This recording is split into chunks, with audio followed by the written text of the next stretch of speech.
So as a teenager, Oscar attended Pretoria Boys High School. It was an English language boarding school. And when he was here, he found himself in like a whole new world. It was the first time he was living outside of Johannesburg. And while he definitely had to participate or like endure the typical hazing of a boarding school, for the most part, he was largely like accepted by his peers. So Oscar started playing rugby and water polo, very serious sports, especially for someone, like, not trying to be mean, but like he had prosthetic legs, but he was making it freaking work, okay? Nothing was stopping this kid. By this time when he was playing these sports, he was using a much lighter hooked shape prostheses, but these weren't really perfect. They often, I guess they broke a lot, which would cause him a lot of frustration, especially when he was trying to like kick butt, and then it would break on him.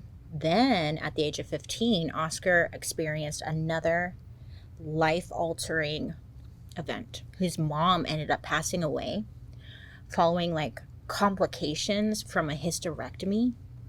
Yeah, completely unexpected, and this was devastating to Oscar. His mom was like his rock. She was always there to support him, encourage him. Her death seemed to like just leave a major void, that would never be filled. But Oscar, his life goes on. And in 2003, while playing rugby, he ended up like injuring his knee. At first, he didn't like think it was a big deal, right? And he ended up like finishing the match. But by the next day, it was very clear to him that something was seriously wrong. So this injury that he got, it didn't require surgery, but it did require extensive rehab, which included running and water aerobics. And it was around this time that Oscar started wearing his new prostheses. It's called the cheetah. First of all, I was like, wow, cool. It's a different kind of design. Okay, these were like game changers for him. And they were the ones that he would wear throughout his whole athletic career. It was like this hook shape. I forget what it was made out of, but it wouldn't snap like all the other ones would. And it was just groundbreaking. His first race with the cheetahs was a 100-meter sprint. And he ended up clocking in at 11.72 seconds. Now his dad was like, holy Toledo, he was so impressed. So he started like his dad started looking up times that other people have done this, and he realized that Oscar, his time would actually qualify him for a world record in his Paralympic category. Okay, I look crazy, but just trust the process. So once his dad and Oscar like realized that he was good, he was real good, Oscar was about to take the world by storm.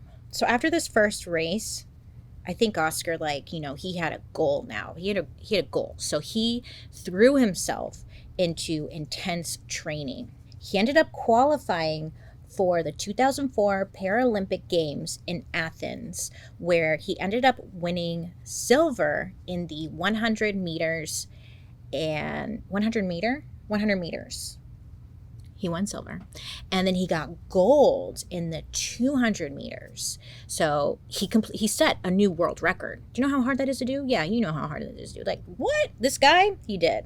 He was doing it. He set these new world records. But Oscar was not satisfied. He wanted to compete outside of the disabled races. In 2005, he competed in the South African Championships, and he ended up coming in 6th in the 400 meters. It was like his first race against able-bodied athletes. 6th place. I mean, that's pretty damn good, right? And like, he didn't stop there. By 2007, he was competing internationally, finishing 2nd in the Gold Gala 400 meters race, which was in Rome. But you win some, you lose some. Because he ended up competing in another race in Sheffield where he would end up finishing last. As Oscar's fame grew, so did the scrutiny. People started to question, hey, are his prosthetic legs, giving him an unfair advantage. You know, they bounce, feet don't bounce, you know, they're just like looking for reasons to pick it apart. In 2007, the International Amateur Athletic Federation, or IAAF, they expanded their rules to ban any, quote, technical device that incorporates springs, wheels, or any other element. You know, their reason was like they believed that it gave the athlete an advantage, essentially. To Oscar and like a lot of people, it felt like they were specifically targeting Oscar, his cheetahs, and like anything like that. The IAAF, they said it was because like there was these new shoes out that had springs in the bottom of them, and they were like, no, we did this because we want to make sure those shoes don't make it in to the competition. But again, a lot of people thought like, this seems like it's against Oscar. Oscar, you know, when he heard this, he fought back. He got a team together. He got a team of like scientists together to prove that his prostheses did not give him a unfair advantage.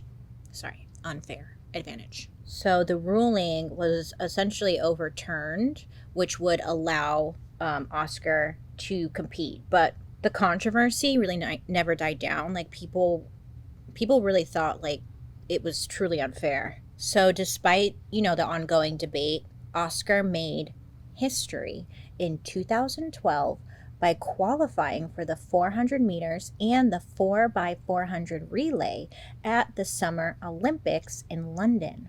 First double amputee to compete in the Olympic Games. Pretty groundbreaking, you know? Now, he didn't win, but his participation in itself, again, was groundbreaking because he was the first double amputee to race in the Olympic Games. Like, right? So Oscar, he had carried like the South African flag in the closing ceremony, and then he went on to win gold in the 4x100 meters, and he won silver in the 200 meters at the 2012 Paralympics. So he's kicking ass, okay? That's not all he was doing. He also is a murderer. Just when it seemed like Oscar Pistorius was like on the top of the world, really, his life took a dark and tragic turn.